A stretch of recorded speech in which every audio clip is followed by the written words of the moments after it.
Hey team, in this video we will be analyzing and forecasting the market for gold from a technical and fundamental perspective. Going on in recap, yesterday we were more bearish on the gold and I have given a signal for going short if we see a breakthrough of this support trend line. However, we didn't see a breakthrough or a candle closing below this particular support trend line, which indicates that the more bullish momentum can continue. As suggested, if we see a breakthrough this resistance trend line, being an aggressive trader, we can directly trigger a long position. However, being me would be waiting for the market to a pullback. However, I have triggered my long position on consolidation of some around this range, and currently we are in profit. My long was some around 1957.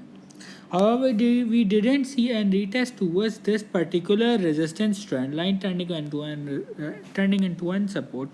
Now coming on the fundamentals, why we did see a breakthrough of this particular, let me highlight that.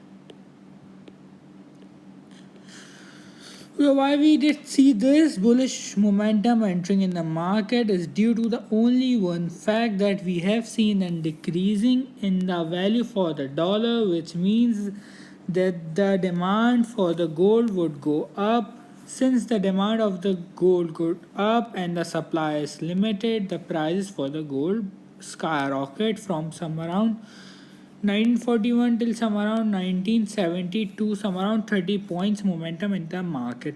Now what we can currently see is that we can go on an 4 hourly chart.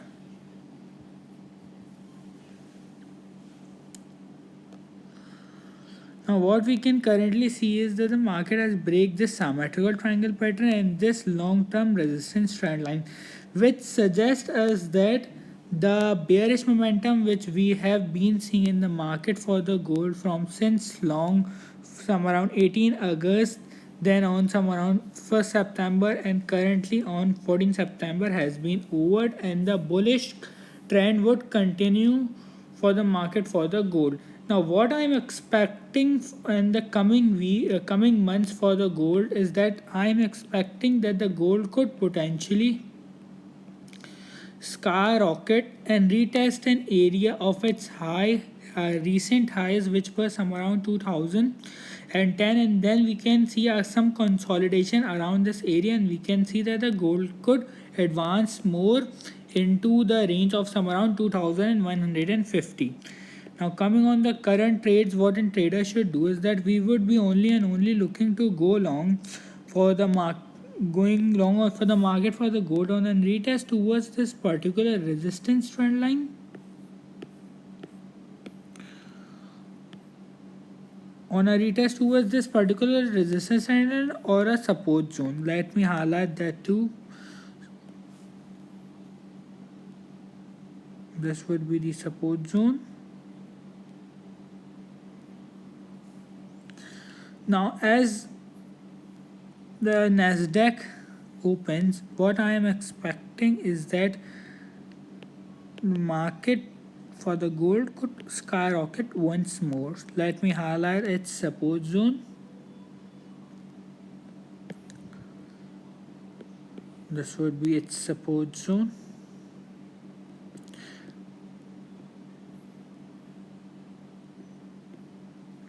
Moreover, we can also draw a resistance zone too.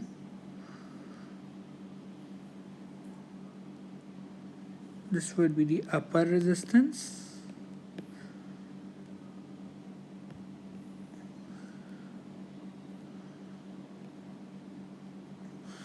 Let me remove my drawings of the previous symmetrical triangle. Now what here we can potentially analyze is that the market is making an wedge pattern. This is the support of this particular wedge pattern and this is the resistance. Now there are two scenarios that could be expected in the market. A lower low momentum entering in the market, a breakthrough of this support zone would trigger a bearish momentum for the market for the gold. and we can potentially expect a retest towards this resistance trend line, turning into a support somewhere around 1953. That would be a great area to go long on the market for the gold.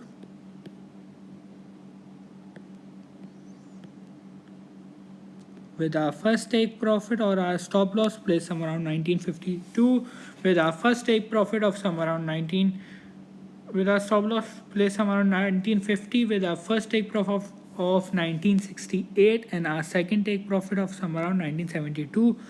First trade will give index to reward of approx 1 ratio 1.15. Second trade will give index to reward of approx 1 ratio 2.73. Now coming on to another buying scenario where we could add a bias or retest towards this particular support zone. As we can currently see, the market is retesting this particular support zone. That would be a great area to go along with our take profit of this particular resistance zone. Thus our entry trigger point would be somewhere around 1966 with our stop loss, with our take profit of this resistance trend line, with our stop loss placed somewhere around 1958. This trade will give index reward of approx 1 ratio 1. Now coming on the bearish scenario, we are not much bearish for the market for the gold currently, and we would only and only be bearish for the market if we see the candle of on a 4 hourly or a daily chart closing below 1948. That would trigger a bearish momentum. Now coming on the third scenario where we could add our long is our breakthrough of this resistance zone that would trigger more bearish momentum in the market. Thus we would, being aggressive trader, we can add our longs on a breakthrough this resistance trend line, or we can wait for the market to retest towards this resistance trend line. And that would be also a great opportunity to go along with our stop loss placed some around 1968, entry trigger point of 1976. Keep in mind on breakthrough of resistance trend line only, with our take profit of somewhere around 1983. Trade given in with our take profit of somewhere around 1986 to 88. This trade will give an extra reward of approx 1 ratio 1.7. Keep in mind we are more bullish for the market for the gold, and 3 bullish scenarios where we can add our longs are explained, and we would be less reluctant, or we would be reluctant to add our shorts for the market for the gold, as we are expecting more higher high moves due to the current Fed meetings in focus. If you are new to the channel, so do consider subscribing. If you like the video, do like, share and comment below. Thanks for watching.